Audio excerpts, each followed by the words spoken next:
नमस्कार। आज हम एमएसडी सेविंग के अंतर्गत जानेंगे खंडेतर ध्वनियाँ। यानी कुछ ऐसी ध्वनियाँ हैं जिन ध्वनियों के खंड किए जा सकते हैं, लेकिन कुछ ऐसी ध्वनियाँ हैं जिनके खंड नहीं किए जा सकते। वो ध्वनियाँ कौन सी है जिनके खंड नहीं हो सकते? अभी तक हमने जिन ध्वनियों के बारे में जाना था, जैसे तो उनके खंड हो सकते थे, यानी दो हिस्सों में उनको विभाजित किया जा सकता था, सुना जा सकता था, समझा जा सकता था।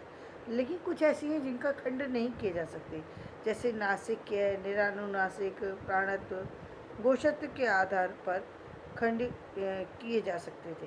परंतु कुछ ऐसी ध्वनियाँ जिनके खंड करना संभव नहीं होता, ऐसी ध्वनियों को खंडेतर ध्वनियाँ कहा जाता है। बलाघात, अनुतान, अनुनासिकता, मात्रा, संहिता आदि ऐसी खंडेतर ध्वनियाँ। कौन कौन सी ध्वनियाँ हैं जिनके खंड नहीं किए जा सकते? वो हैं बलाघात, अनुतान, अनुनासिकता, मात्रा, संहिता आदि खंडेतर ध्वनियाँ।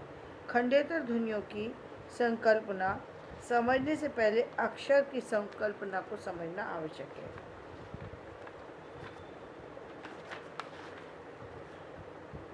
अक्षर तथा अक्षरिक संरचना।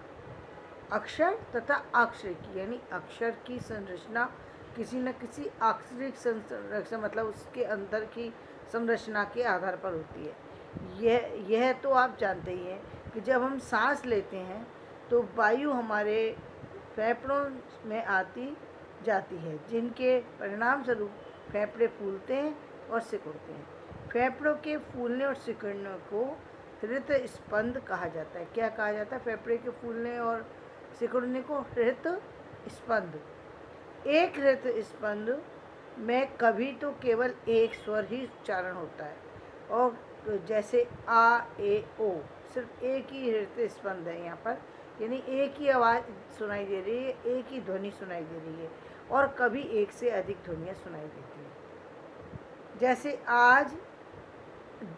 आज बोला तो आज में आ और जा दो ध्वनियाँ सुनाई दी। जा बोला तो जा में जा और आ दो ध्वनियाँ सुनाई दी। लोग बोला तो ला, ओ और गा तीन ध्वनियाँ सुनाई दी।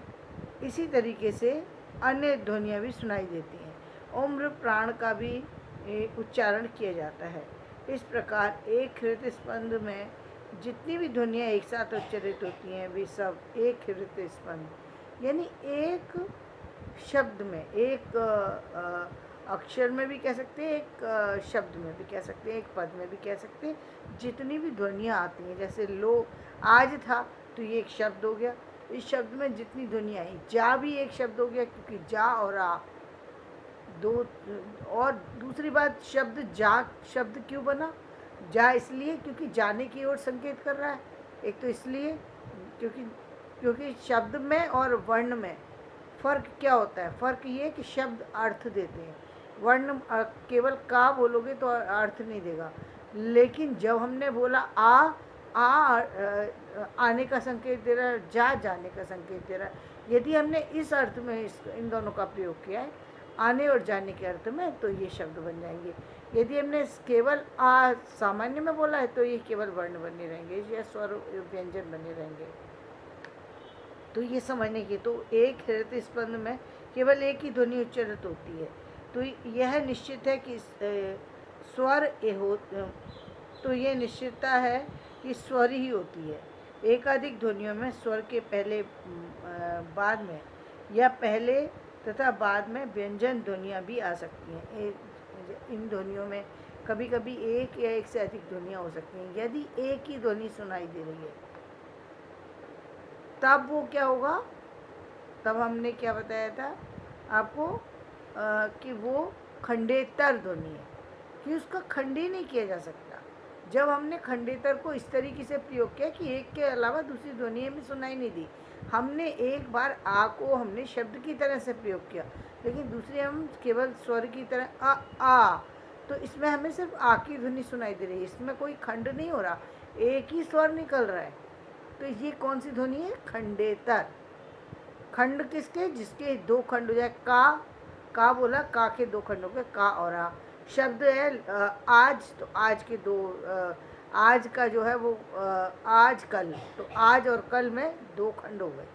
आज कल लोग आते जाते शब्द जब बोला तो आते जाते में दो अलग अलग शब्द हो गए।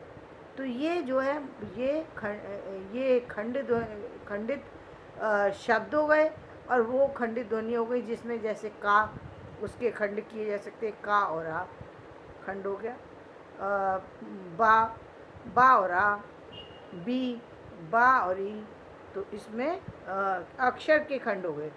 तो कुछ ऐसे वो हैं जो खंडेतर ध्वनियाँ हैं। ये ध्वनि की जब हम बात करें तो शब्द की बात नहीं कर रहे, ध्वनि की बात करेंगे तो केवल वही ध्वनि आएंगी। स्वर और व्यंजन के बीच की बात चल रही है, तो केवल स्वर जो हैं, इसका मतलब स्वर जो हैं, और स्वर में भी वो स्वर जिनमें एक ही ध्वनि सुनाई दे रही हो, वो स्वर कौन से हो जाते हैं?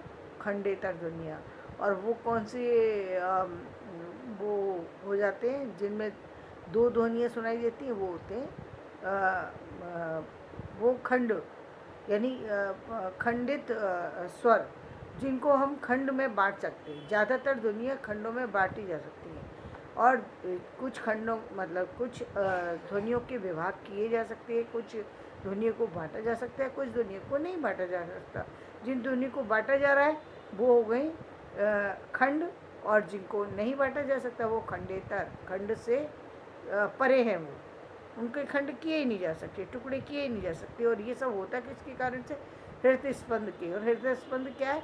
हमारी सांस का फूलना, यानी हमारी सांस जब हमारी सांस कभी ऊपर की तरफ जाती है, कभी नीचे की तरफ, तो ये सांस जब एक ही गति में एक ही स्वर की तरफ बढ़े तब ये हो जाती है खंडेतर ध्वनि।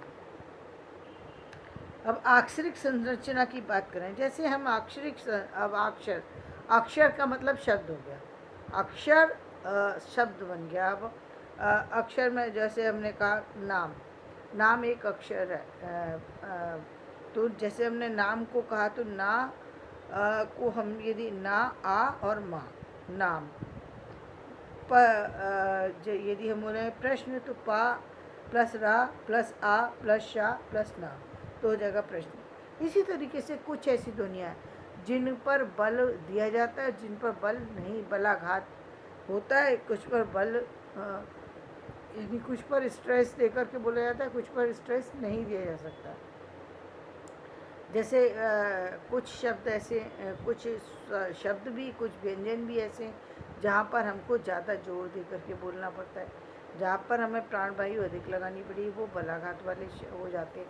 जिन पर हमें बल कम लगाना पड़ता है वो जिन पर हमें बल लगाना पड़ता है वो बला हो जाते हैं बलाघात, यानी बल के जिसमें बल को ज़्यादा प्रेशर के साथ यूज़ किया जाता है, वो बलाघात हो जाता है। एक में सामान्य बल तो सभी में लगाना पड़ रहा है। जब हम कोई भी अक्षर उच्चारण करते, कोई भी स्वर उच्चारण करते, कोई भी व्यंजन उच्चारण करते हैं, तो उसमें बल लगता है। लेकिन किसी स्वर और व्यंजन में हमें थोड़ी अधिक मात्रा में बल देना पड़ता है। शा हम जब बोलेंगे तो उसमें थोड़ी हमें अधिक शक्ति लगानी पड़ती है। जब हम अधिक शक्ति लगाते हैं तो ये बलाघात कहलाता है। आज का वीडियो में यही समाप्त करती हूँ। मेरा वीडियो पसंद आए लाइक करें, शेयर करें, सब्सक्राइब करें। धन्यवाद।